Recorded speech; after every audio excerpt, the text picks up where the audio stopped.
And we couldn't have come over to my charts at a better time, because David was looking at the Euro Aussie, seeing that a potential reversal setting up. And whilst he was looking at that, I stayed with the pound Aussie. As I said, I carried on the narrative from yesterday, and it really hasn't done what you've been seeing on the Euro Aussie. And I think the best way to look at it, first of all, is to see on this chart here, where we have the what I've done is I've put the CSI at the bottom of the chart and just taken out all the other currencies except for the pound and the Aussie that we see here. Now, obviously, generally speaking, in the market, the pound has been selling off, as we can see that from the fall in the line, and the Aussie has also. But what has happened in this particular pair, because they have been moving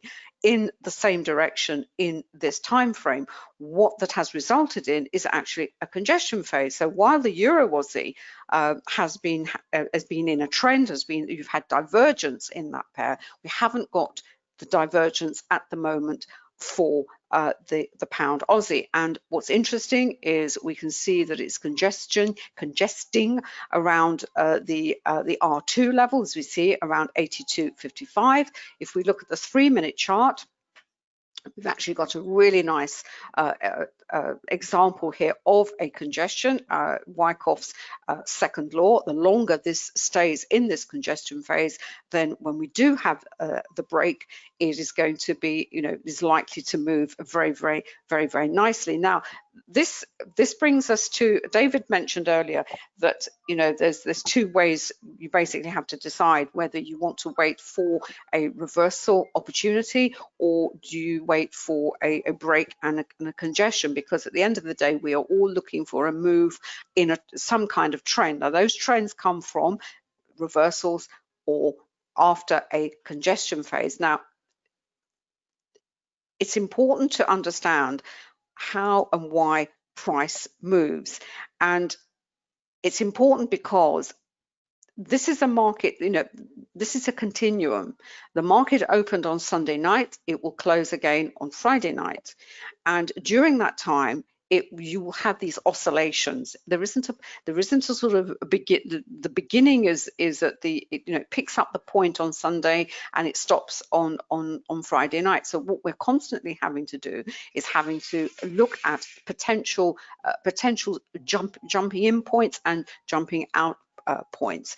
And the way we do this is if you understand how the price moves on a chart, in the sense that you have a trend, you have a reversal, you have these pause points, you have these congestion phases, and you as a trader have to do. And once you understand that, and you understand Wyckoff's 3 laws, which we explain in our program, you can then decide, well, what kind of price action actually suits me? What do I like to look for on a chart? Do I like to see these big divergences in the currencies, which is where the CSI comes in? And we can see here, by divergences, I mean when they've had a big move either to the upside or the downside, and we're looking for these, if you like, major potential reversals. But before they get to those points, they have these staging posts, these stopping off points, these congestion phases. And the congestion phases themselves, certainly if these sideways movements,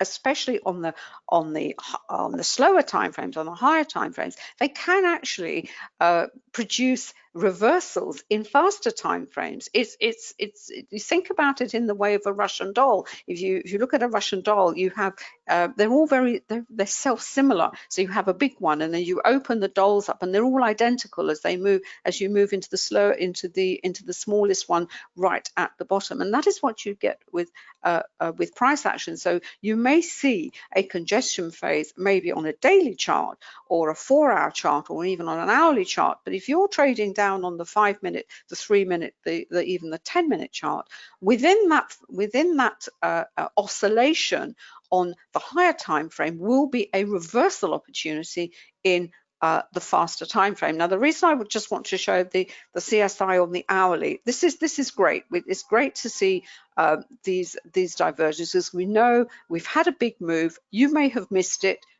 probably asleep, but that doesn't matter. So you know a reversal is potentially setting up.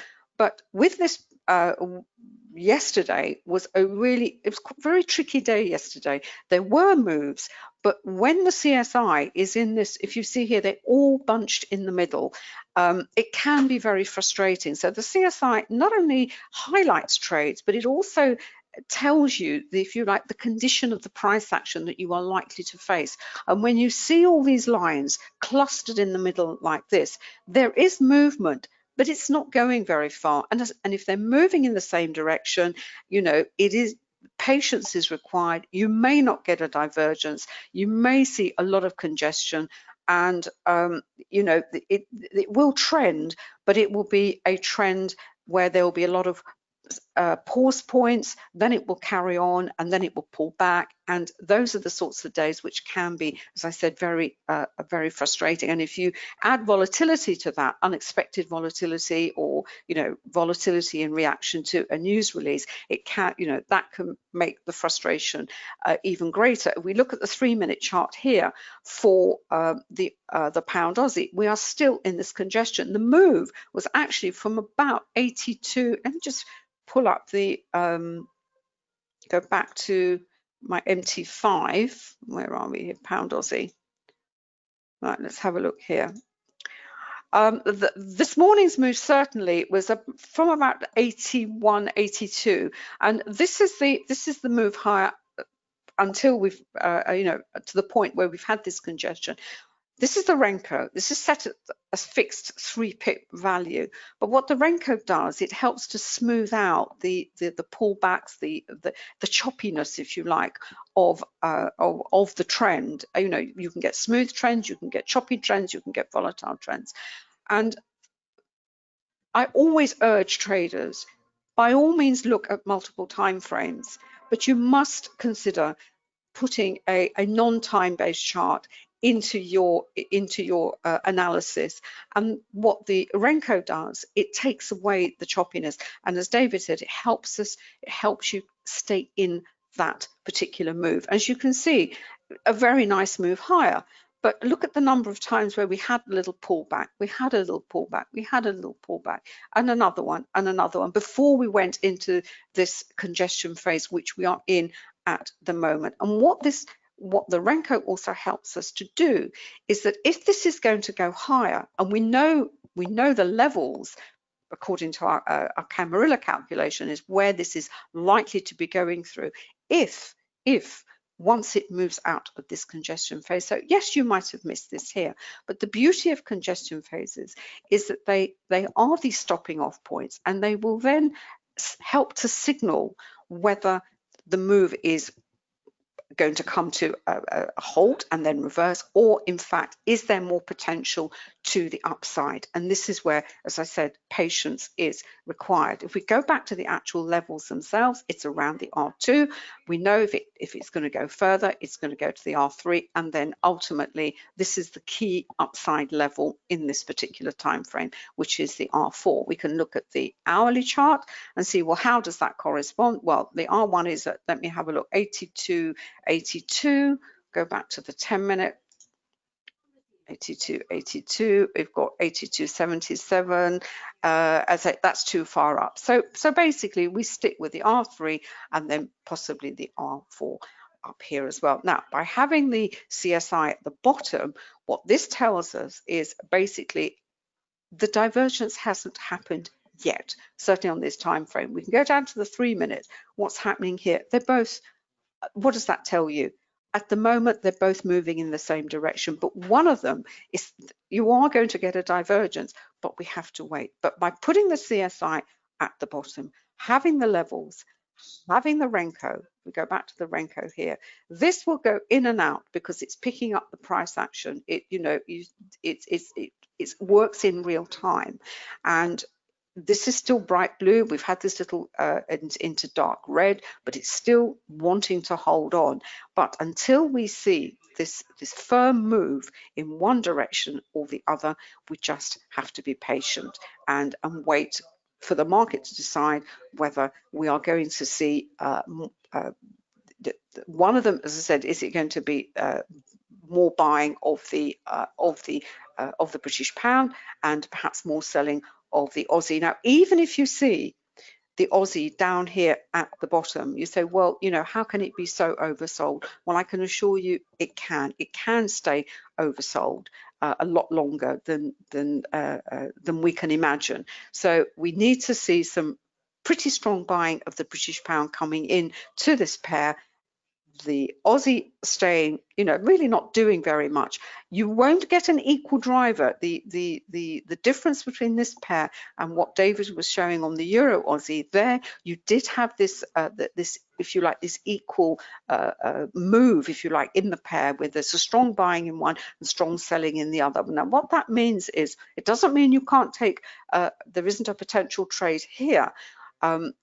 What it means is that you have more of an asymmetric move, still perfectly valid. And what you then have to look at is, you know, where is it heading to next? Where is the next stopping off point? And you have to decide whether, because you have more of an asymmetric move, are you going to say, well, you know what, I'm really, you know, I prefer to see a setup where I've got more of a balance in the buying and the selling. Both are equally valid, but you have to decide. As I said, it goes back to what you feel most comfortable with as a trader, you know, taking the type of trade that you see, you know, the setup that is presenting itself to you on the chart. Which do you feel most comfortable with? Now, getting back to, do you want to talk about volatility and position size? Do you want to do that? I'm going to pass, yeah, is that okay? Do you want to do that? David and I talked about, we talk about volatility all the time, and one of the ways that you can handle that is through your position sizes. In other words, if it's a volatile environment, you cut your position sizes down, using position sizes to either re-enter the market or you know, stay out, just manage your position using position sizes. So can I pass that back to you, David? Is that okay? And I'm just carry on and see what happens with the pound Aussie. Is there anything you want to say about this? Are you happy with that? Fine.